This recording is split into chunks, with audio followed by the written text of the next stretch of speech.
Sziasztok! Szép napot mindenkinek! Hamarosan itt a farsang, és úgy gondoltam, hogy sütök egy kis fánkot.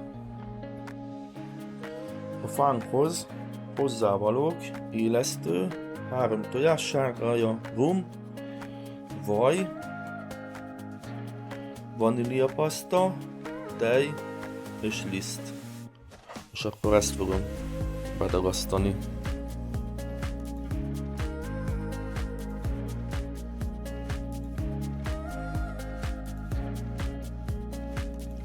Összekevertem az alapanyagokat, megmelegítettem a tejet, hozzáadtam az élesztőt, a 3 darab tojássárgáját, a cukrot, a rumot, a vaníliapasztát, meg egy kis vaníliás cukrot is tettem hozzá pluszba, meg fél citromnak a reszelt héját belereszeltem, és akkor így van a folyékony anyagok.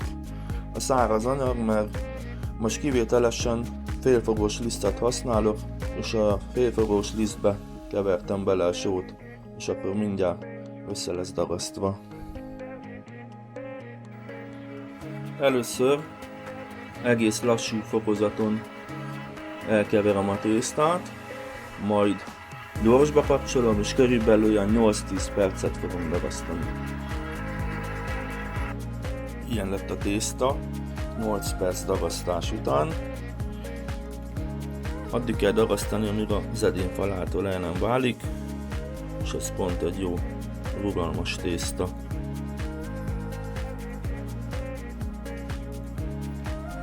Mihelyt összeállt a tészta, körülbelül 1 óra hosszát fogom pihentetni. Letakarom, és 1 óra hosszát pihentetem. Na, már le is lehet az 1 óra hossza. Nézzétek meg, milyen gyönyörű, szépen megkelt.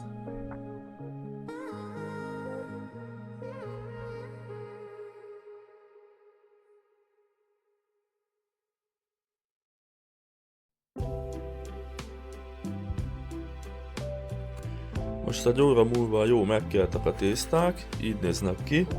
Most ezeket már kiszaggattam, ezeket felgömbítettem, és akkor ilyen lesz a végeredmény.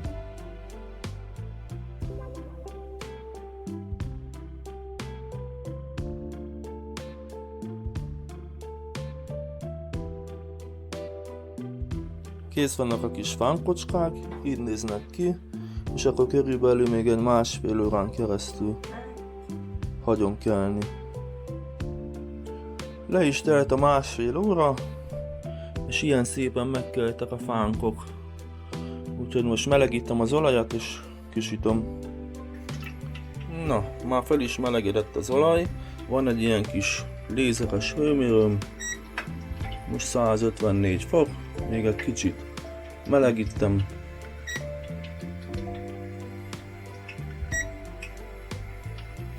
(160-165 fok lesz neki a legjobb.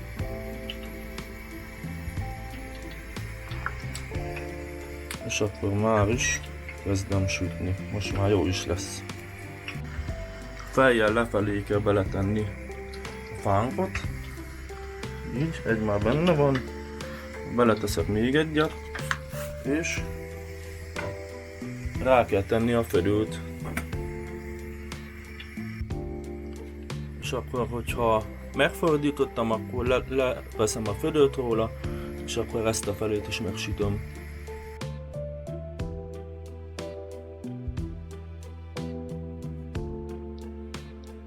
Na hát kérem szépen, kisültek a fánkocskák, ilyenre sikerült.